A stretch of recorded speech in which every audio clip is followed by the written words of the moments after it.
মৰমৰ ছাত্ৰ-ছাত্ৰীসকল, আমি যোৱাকালি যি প্ৰশস্তি কবিতাৰ মূল ভাৱ শিকিছিলো, আমি আজি প্ৰশস্তি কবিতাৰ কবি পৰিচয়ৰ কথা আলোচনা কৰিম। তোমালোকে চাবা, ৰঘুনাথ চৌধুৰী বৰ্তমান নলবাৰী জিলাৰ মুকালমুৱাৰ ওচৰৰ লাওপাৰা গাঁৱত তেওঁ জন্ম হৈছিলে।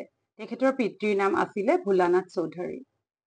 ৰঘুনাথ চৌধুৰীয়ে সৰুতে ভৰিত দুখ পাই চিৰদিনৰ কাৰণে ভৰি ঘূৰিয়া হয়।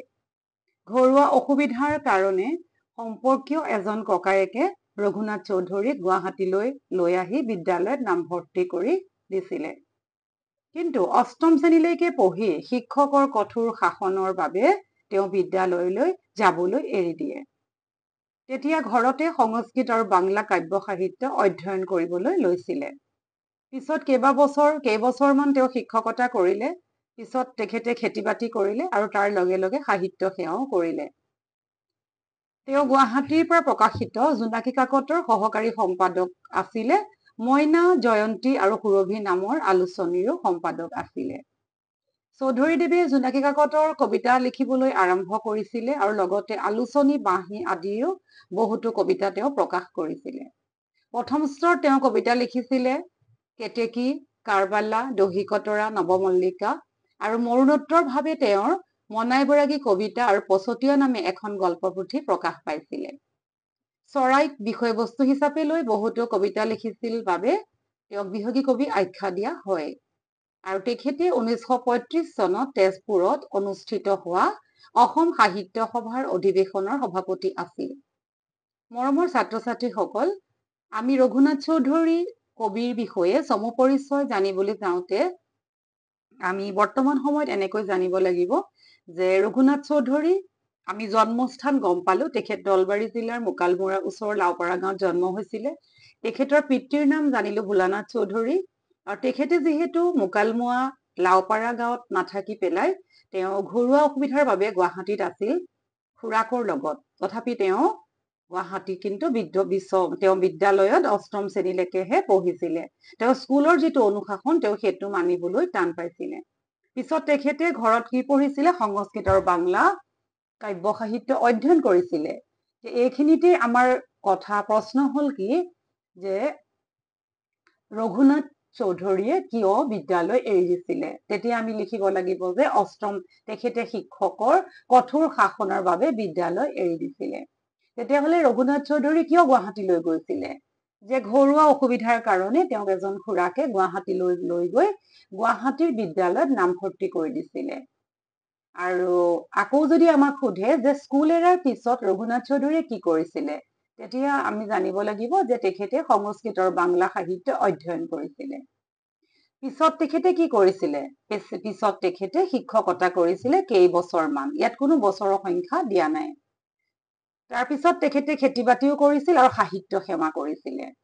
এতিয়া যদি আমাৰ প্ৰশ্ন হয় যে ৰঘুনাথ চৌধুৰীয়ে জোনাকী কাকতৰ সম্পাদক আৰু মইনা জয়ন্তী সুৰভি আলোচনীৰ সম্পাদক। এতিয়া আমাৰ যদি প্ৰশ্ন হয় যে জোনাকী কাকতৰ সহকাৰী সম্পাদক কোন আছিল, তেতিয়া আমি লিখিম যে ৰঘুনাথ চৌধুৰী। যদি আমাৰ প্ৰশ্ন হয় যে জয়ন্তী আলোচনীৰ সম্পাদক কোন আছিল, তেতিয়াও আমাৰ উত্তৰ হব যে ৰঘুনাথ চৌধুৰী। যদি আমাৰ প্ৰশ্নটো মইনা জয়ন্তী আৰু সুৰভি তিনিখন আলোচনীৰ নাম নিদি যদি সোধে যে জয়ন্তী আলোচনীৰ সম্পাদকৰ নাম লিখা, তেতিয়া তোমালোকে ৰঘুনাথ চৌধুৰী লিখিবা। কেতিয়াও কনফিউজ নহবা, ভাবিবা যে মইনা জয়ন্তী আৰু সুৰভি এই তিনিখন আলোচনীৰে সম্পাদক এজন। গতিকে তিনিখন আলোচনীৰ নাম জানিব লাগিব। আৰু জোনাকী কাকতৰ তেওঁ সহকাৰী সম্পাদকহে আছিল। এতিয়া তেওঁ জোনাকী কাকতৰ জৰিয়তে তেওঁ কবিতা লিখিছিলে। আলোচনী বাঁহী আদি বহুতো কবিতা প্ৰকাশ পাইছিলে। কবিতাৰ নাম হৈছে আলোচনী আৰু বাঁহী। আকৌ তোমালোকৰ প্ৰশ্ন হব পাৰে যে সাদৰী কবিতা পুথিখন কিমান চনত প্ৰকাশ পাইছিল? লিখিবা যে 1910 চনত। যদি তোমালোকক কবিতা পুথিৰ নাম লিখিব দিয়ে যে ৰঘুনাথ চৌধুৰীদেৱৰ দুখন কবিতা পুথিৰ নাম লিখা, সাদৰী, কেতেকী, কাৰবালা, দহি কতৰা, নৱমল্লিকা লিখিবা।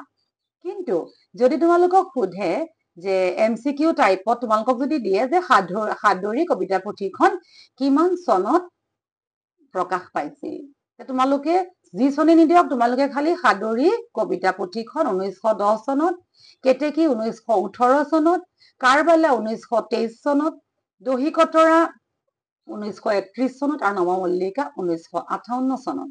এইকেইটা তোমালোকে চন জানিব লাগিব। আৰু তোমালোকৰ এটা বিশেষ প্ৰশ্ন আছে ইয়াত যে ৰঘুনাথ চৌধুৰী দেৱৰ মৰণোত্তৰভাৱে প্ৰকাশিত গল্পখনৰ নাম লিখা। তেখেতৰ গল্প পুথি মৰণোত্তৰভাৱে প্ৰকাশ পাইছিলে পছতীয়া। গতিকে পছতীয়া পুথিখন কাৰ? গল্প পুথিখন কাৰ? ৰঘুনাথ চৌধুৰী। ৰঘুনাথ চৌধুৰীয়ে মৰণোত্তৰভাৱে প্ৰকাশ পোৱা গল্প পুথিখনৰ নাম হৈছে পছতীয়া। আকৌ যদি সোধে যে মৰণোত্তৰভাৱে প্ৰকাশ পোৱা কবিতা পুথিখনৰ নাম কি, তেতিয়া তোমালোকে মনাই বৈৰাগী লিখিবা। যদি তোমালোকে ৰঘুনাথ চৌধুৰী দেৱৰ এখন কবিতা পুথিৰ নাম মনাই বৈৰাগী লিখা তেতিয়া শুদ্ধ হব। কিন্তু তোমালোকে ৰঘুনাথ চৌধুৰী দেৱৰ এখন কবিতা পুথি লিখা, তোমালোকে মৰণোত্তৰ শব্দটো খুব শব্দপদ নেদেখিব পাৰা। এইবিলাক প্ৰশ্ন পঢ়িবলৈ খুব সাৱধান হবা যে ৰঘুনাথ চৌধুৰী দেৱৰ মৰণোত্তৰভাৱে প্ৰকাশ পোৱা এখন কবিতা পুথি এখনেই আছিলে, সেইখনেই হৈছিলে মনাই বৈৰাগী। গতিকে 1 নম্বৰটা যোৱা মানে বহুত যোৱা, তোমালোক অতি সাৱধান হবা। আৰু চৰাইক বিষয়বস্তু হিচাপে লৈ পেলাই তেওঁ কবিতা লিখিছিল কাৰণে তেখেতক বিহগী কবি বুলি কয়। ৰঘুনাথ চৌধুৰীক কোৱা হয় বিহগী কবি। কিয় কোৱা হয়? যে তেখেতে চৰাইক বিষয়বস্তু হিচাপে লৈ বহুতো কবিতা লিখিছিলে। আৰু তেখেতে 1935 চনত তেজপুৰত অনুষ্ঠিত হোৱা অসম সাহিত্য সভাৰ অধিৱেশনৰ সভাপতি আছিল। এতিয়া আমি 1935 চনত তেজপুৰত অনুষ্ঠিত হোৱা অসম সাহিত্য সভাৰ অধিৱেশনৰ সভাপতি আছিলে ৰঘুনাথ চৌধুৰী। এতিয়া আমি তেখেতৰ সব পৰিচয় জানিবলৈ যাওঁতে আমি ইয়াত 20টা প্ৰশ্ন, তাতকে অধিক প্ৰশ্ন আমি বিচাৰি পাইছো। আৰু এইখিনি তোমালোকে সম্পূৰ্ণ জানিলে গোটেইখিনি প্ৰশ্ন উত্তৰ তোমালোকে পাৰিবা। যোৱা ভিডিঅ'ত মই তোমালোকৰ লগত মূল ভাৱ প্ৰকাশ কৰিছিলো। ইয়াত কেইটামান শব্দাৰ্থ আছে, তোমালোকে অতি সুন্দৰকৈ চাবা। অন্তৰীক্ষ বুলি ক'লে আকাশৰ কথা কৈছে, যাক পৃথিৱী আৰু সূৰ্যৰ মাজত দেখা যায়। উষা বুলি ক'লে ৰাতিপুৱা, ঋত্বিক বুলি ক'লে যজ্ঞ কৰা পুৰোহিত, কাল ৰাত্ৰি ক'লে আমাৰ যিটো ভয়াৱহ ৰাতি, কিশলয় বুলি ক'লে কুঁহিপাত, কৃষক বেনু বুলি ক'লে কৃষক বাঁহৰ পৰা তৈয়াৰ কৰা বাঁহী, আৰু কুমকুম বুলি ক'লে এবিধ সুগন্ধি হালধীয়া ফুলৰ শুকান গুৰি। ইয়াক প্ৰসাধনত ব্যৱহাৰ কৰা হয়। আৰু কবিতাটো দুকমুকালি পোহৰক কুমকুমৰ লগত তুলনা কৰিছে। কুসুম মানে ফুল, ক্লেদ মানে গেলা মলযুক্ত পানী, চামৰ মানে চোঁৱৰ, চুঁৱৰী পহুৰ নেজৰ পৰা প্ৰস্তুত কৰা, মাখি খেদোৱা বা ধূলি জোকৰা যতন, চিত্ৰহাৰী মানে মন পাণ হৰিণীয়া, তন্দালস মানে শ্ৰান্ত ক্লান্ত, বেছিকৈ ভাগৰ লাগি টোপনিত কলমতিয়াই থকা, তেজী মানে ত্যাগ কৰা, টান মানে সুৰ বা ৰাগ, দীৰ্ণ মানে ফলা চিৰা, পৰিমল মানে সুগন্ধ, পঞ্জীভূত মানে জমা হৈ থকা, ফুল্ল মানে ফুলি উঠা, বসুধা মানে পৃথিৱী, বিহগ মানে চৰাই, মহামহিম মানে অতিশয় গৌৰৱান্বিত, আৰু ৰঞ্জিলে মানে ৰঙিল কৰিলে। এতিয়া চোৱা ছাত্ৰ ছাত্ৰীসকল, যে ৰঘুনাথ চৌধুৰীক কি কবি বুলি আখ্যা দিয়া হয়। আমি ইতিমধ্যে গম পালো যে তেখেতক বিহগী কবি বুলি আখ্যা দিয়া হয়। ৰঘুনাথ চৌধুৰীৰ কবিতা পুথি তোমালোকে লিখিবা, সাদৰী নৱমল্লিকা লিখিবা, কাৰবালা দহি কতৰা লিখিবা। খালি মৰণোত্তৰ শব্দটোৰ কবিতা পুথি হলে তেতিয়া তোমালোকে লিখিবা মনাই বৈৰাগী। প্ৰকৃতি কোনে আদৰি আনিলে? নতুন কুঁহি পাতে। মন্দিৰত উপেক্ষিত কি ফুলে প্ৰেম পৰিমা যচা বুলি কবিয়ে কৈছে? ৰবাব ফুলে। যিটো ফুল আমাৰ কোনো পূজা বা কিবাত ব্যৱহাৰ নহয়, সেইটোকে কবিয়ে কৈছে যে সেইটো আমাৰ প্ৰেম পৰিমল যাচিছে। তাৰপিছতে জল স্থল আৰু কোট দেৱতাৰ মহা অভিযান চলিছে অন্তৰীক্ষত, মহামহিমৰ গান কিহে গায় কৃষক বেনুৱে। আৰু আমাৰ কবিতাটোত কবিয়ে প্ৰকৃতিৰ কি কি বস্তু আনিছে। তোমালোকে নিশ্চয় মন কৰিছা যে কবিতাটোত কবিয়ে প্ৰকৃতিৰ কি কি বস্তু আনিছে। উষা আনিলে, তাৰপিছতে আমাৰ কৃষলয় আনিলে, চামৰ আনিলে, কুসুম আনিলে, ৰবাব আনিলে, তাৰপিছতে অন্তৰীক্ষ আনিলে, ঠিক এনেকে কৃষক বেনু আনিলে। এইখিনি আমাৰ কবিতাটোত আনিছে প্ৰকৃতিৰ পৰা। মৰমৰ ছাত্ৰ ছাত্ৰীসকল, তোমালোকে আজি ইমানখিনিয়ে জানিবা। আৰু তোমালোকৰ ভিডিঅ'টো ভাল লাগিলে লাইক কৰিবা, শ্বেয়াৰ কৰিবা, আৰু তোমালোকে ছাবস্ক্ৰাইব কৰি থবাই কিন্তু।